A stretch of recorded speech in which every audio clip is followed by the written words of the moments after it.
We'll start with some basic questions. The sky is... In a world where it feels like nothing is as it seems. Blue. It's blue, of course. Oh, the sky's blue. The sky is blue. 1 + 1 is... 2. 2. 2.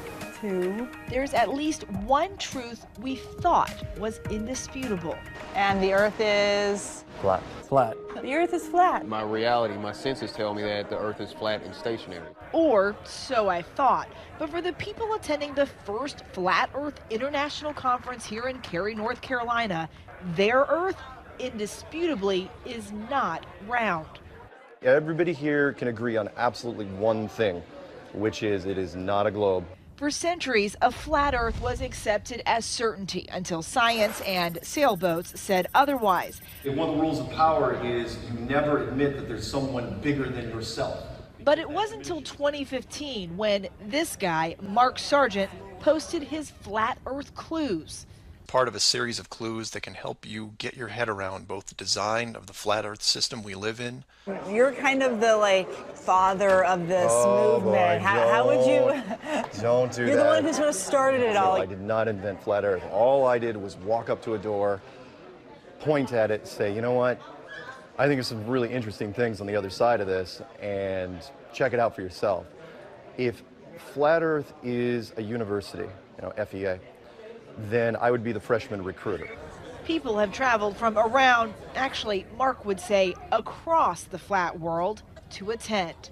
The first rule of Flat Club is you don't talk about Flat Club. Until now. I have a poem about that.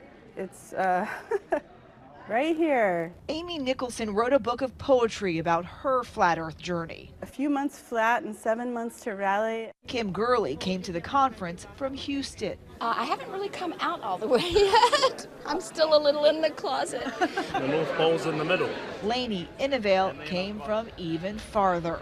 I mixed with quite a lot of flat earthers in New Zealand. You know Flat Earthers, I guarantee it. But you don't know who they are because they're afraid of talking about it. 1, 2, 3. We're not crazy! Like many modern movements, this one has grown in large part out of the internet.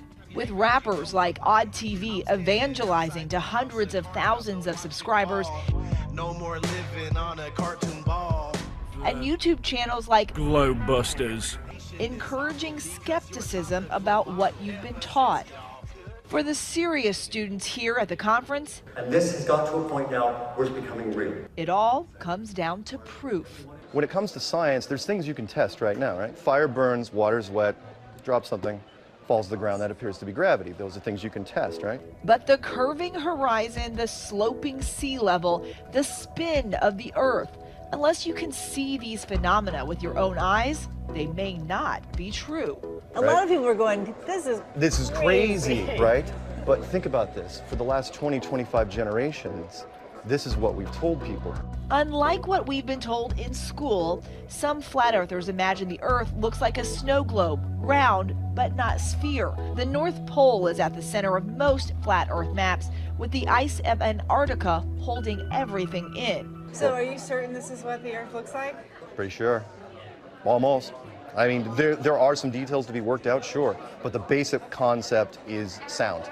Absolutely sound. And one thing, again, we absolutely know for a fact, this ain't it. So those iconic blue marble images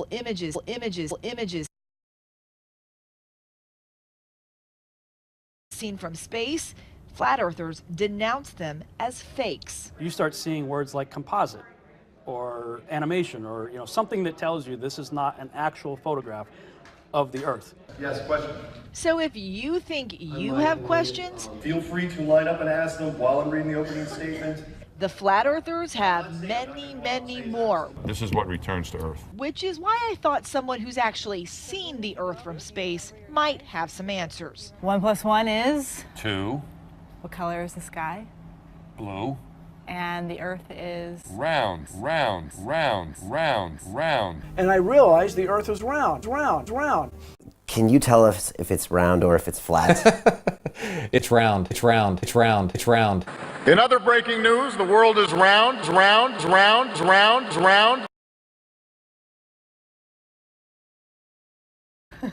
like it is here, this model of it. Professor Mike Massimino spent more than 20 days in space and worked on the Hubble telescope. So when you looked at the planet, what did it look like? It looks round, folks. It is round.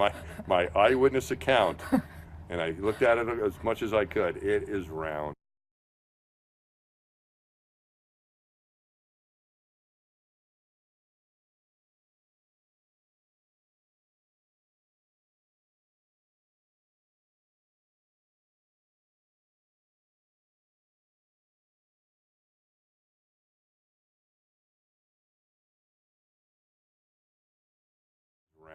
Okay, we're in the final countdown. How you doing over there? He's played himself on the Big Bang Theory, but some flat earthers actually believe astronauts are just actors, part of a huge conspiracy going back to those very first steps on the moon. It's one small step for man, one giant leap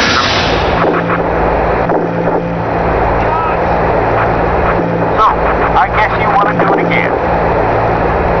Okay.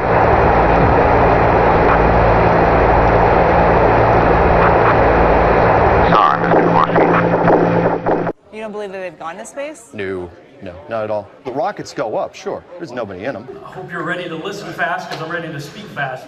Rob Skiba is another one of the celebrity contrarians in the flat earth movement. His popular YouTube videos and podcasts take clues from the Bible's book of Genesis. There's no way you can get a spinning heliocentric globe out of anything in the Bible. Are you just skeptical of Cars. everything? I have become skeptical of everything, and I think rightfully so. Pretty much everyone here, though, is kind of a conspiracy theorist. I gotta say, that's a common trait, but I think there's a little bit of conspiracy theorists in all of us. I really do. This is gonna be fun. It's why many of them do their own experiments. Daryl Marble packed a level on a flight to test if the plane was flying parallel to a flat Earth. So there's going to be some sciencey people who say that is a real Bobo experiment. They have. That's a little basic. I know. It's so simple, it'll go right over your head. The credo for many of these believers, check it out for yourself. Go out and test. You just want them to ask the questions. Why do you believe what you believe? And let you go from there. Because I could tell you something, and then you just look at me and say I'm crazy. A lot of people watching this are going to be like, that man is crazy. I'm sure they probably do. And I would say, well, they're crazy for not testing what they think they believe. But in a world of disagreements large and small, for something as clear as this horizon, the interpretation could be infinite. For Nightline, I'm Eva Pilgrim in Cary, North Carolina.